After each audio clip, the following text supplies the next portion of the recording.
Hey folks, my name is Landon Stones, and I'll be doing a presentation on AI email in communication.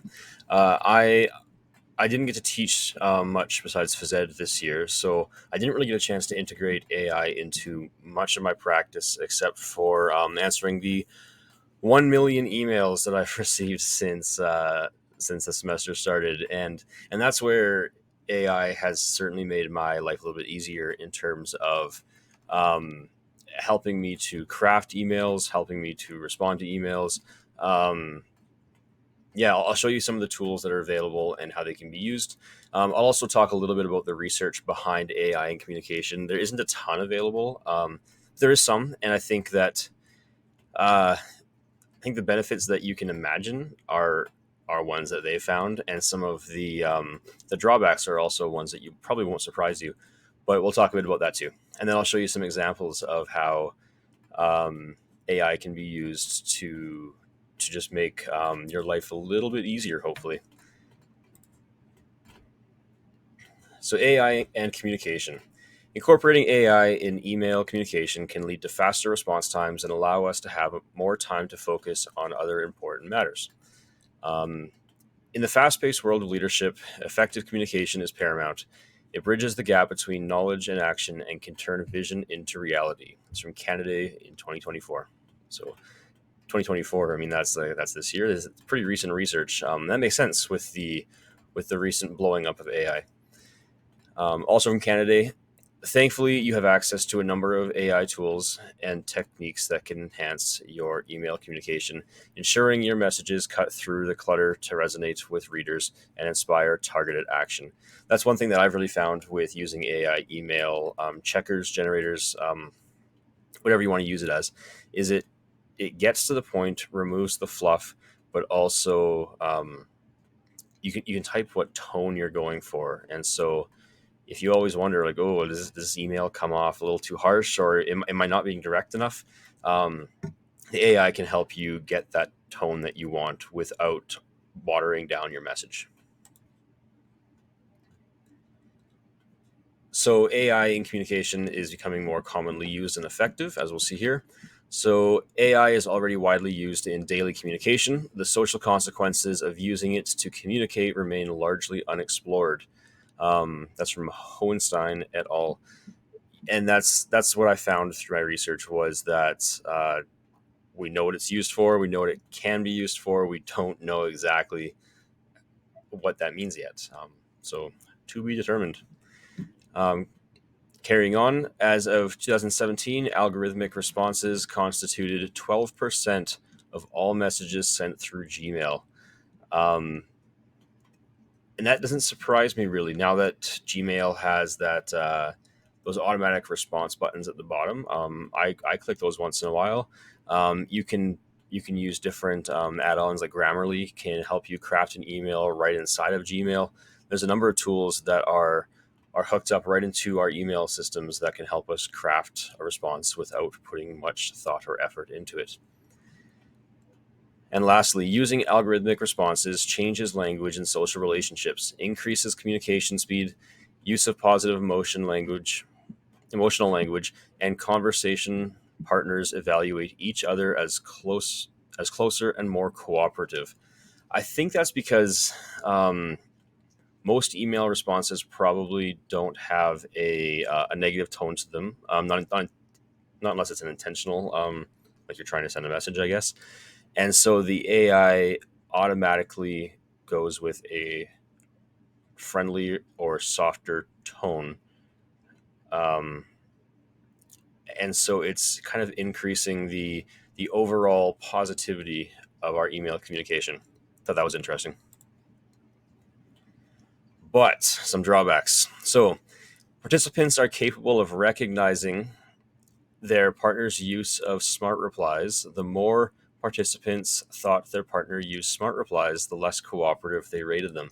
Uh, that makes sense to me.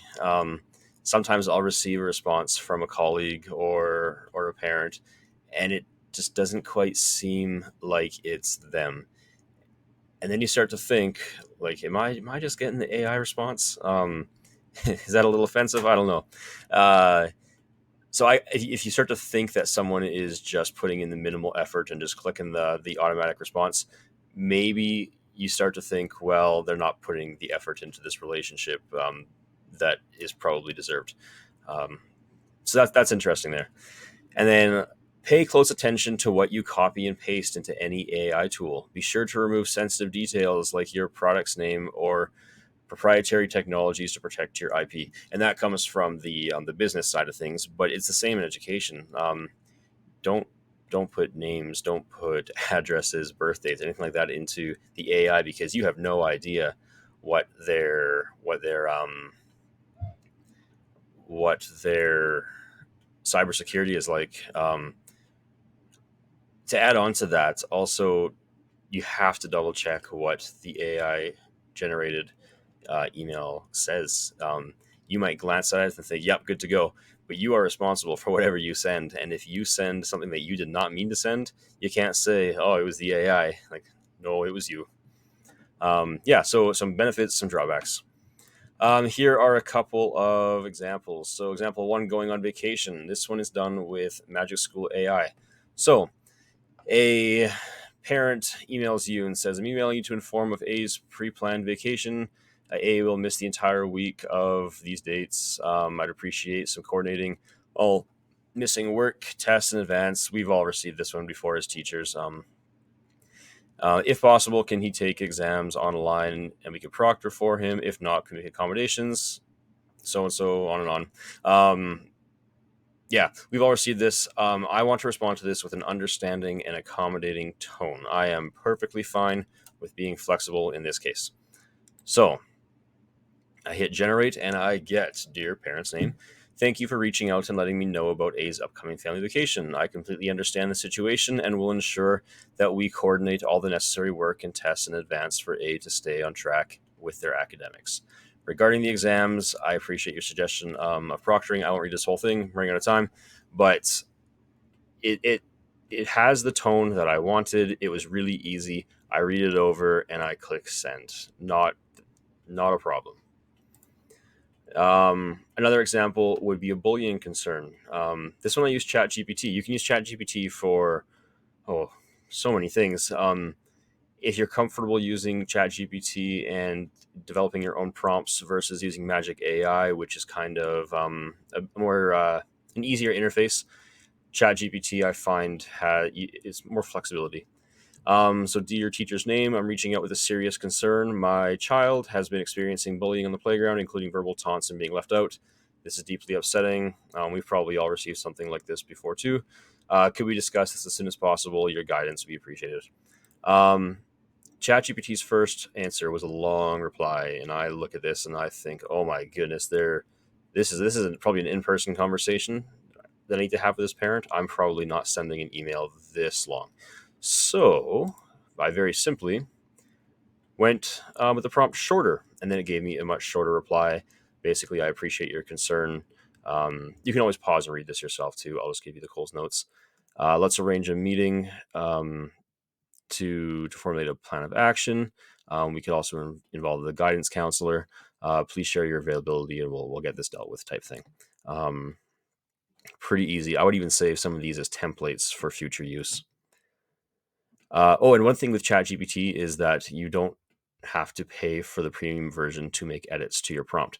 With Magic AI, if you want to ask the AI to change something without starting over, then you have to pay for it. Example 3, lost prep time. So a teacher is emailing their administrator, I lost prep time. I lost a prep due to covering a teacher who was away. I'd like that prep back, but I don't want to seem whiny. Please craft an email to my principal with that message and tone. I thought this was a reasonable thing to put in here. Teachers want their prep time, but they don't necessarily want to sound like they're whiny, like the prompt says. I wasn't totally satisfied with the response here, though.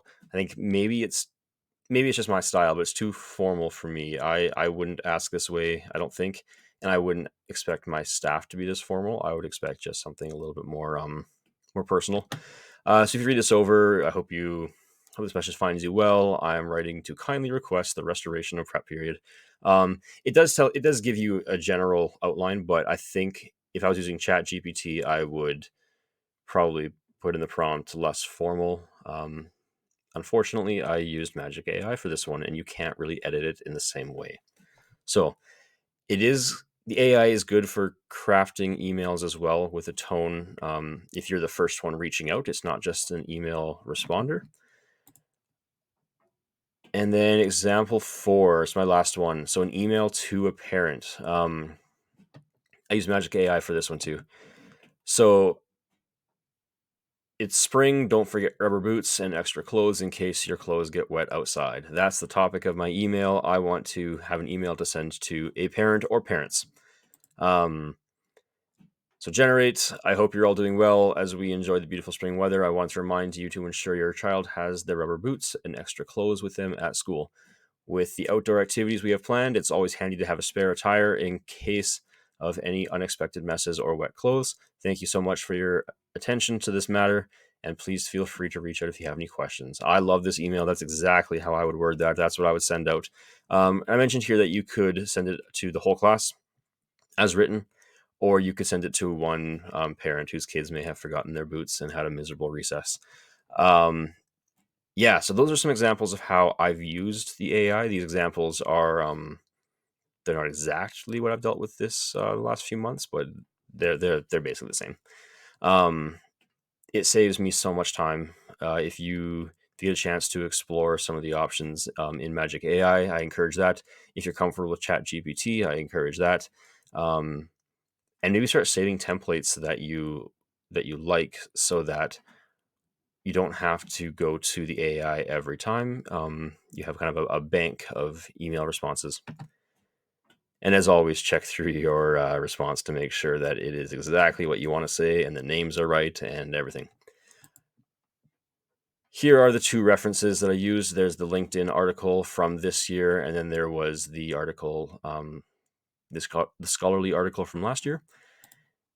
And that's my presentation. I hope you can find something useful in there, and I hope that you can use AI to save yourself some time.